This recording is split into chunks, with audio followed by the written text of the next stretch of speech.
സാമാന്യ രൂപത്തിൽ ഈ പ്രണയം ആകർഷണത്തിൽ നിന്നാണ് ആരംഭിക്കുന്നത്. അതിൽ തെറ്റു പറയാനായി ഒന്നും തന്നെയില്ല. എന്നാൽ മഹത്വപൂർണമായ കാര്യം എന്താണെന്നാൽ പ്രണയത്തിന്റെ ലക്ഷ്യം എന്താണെന്നുള്ളതാണ്. ആരെയാണോ നിങ്ങൾ പ്രണയിച്ചത് അയാളെ സ്വന്തമാക്കുക. സ്വന്തമാക്കാൻ സാധിക്കാത്തതിന്റെ കാരണത്താൽ സ്വയം തകർന്നിട്ട് ഈ പ്രപഞ്ചത്തിൽ നിന്നും അന്തർമുഖനായി മാറുക. നിങ്ങൾ ആരെങ്കിലും ഇതിൽ രണ്ടിൽ ഏതെങ്കിലും ഒന്നാണ് സ്വീകരിക്കുന്നതെങ്കിൽ നിങ്ങളോട് പറയുകയാണ് ഞാൻ, ഇവ രണ്ടും പ്രണയത്തിന്റെ അന്ത്യം തന്നെയാണ്. പ്രണയത്തിന്റെ ശരിക്കുള്ള അർത്ഥമാണ് സമർപ്പണം. സമ്പൂർണമായ നിസ്വാർത്ഥമായ സമർപ്പണം. അതാണ് പ്രണയം. ആരെയാണോ നിങ്ങൾ പ്രണയിച്ചത് അയാളെ സ്വന്തമാക്കുമ്പോഴുള്ള സന്തോഷമാകരുത് നിങ്ങളുടെ ലക്ഷ്യം.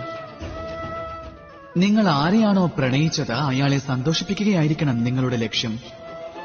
ഈ പ്രണയമെന്നാൽ ഈശ്വരനാണ്. അഥവാ ഈ പ്രണയത്തിൽ പൂർണ്ണമായും സമർപ്പിക്കുവാൻ സാധിച്ചില്ലെങ്കിൽ ആ പ്രണയത്തിന് ഉറപ്പായും ഒരു രൂപവും ഉണ്ടാവുകയില്ല. എന്നാൽ പ്രണയത്തിൽ സ്വയം പൂർണ്ണമായും സമർപ്പണം ചെയ്യുവാൻ സാധിച്ചാൽ മനസ്സിലാക്കൂ, ആ പ്രണയത്തിൽ നിങ്ങൾ ഈശ്വരനെയായിരിക്കും ദർശിക്കുന്നത്. രാധേ.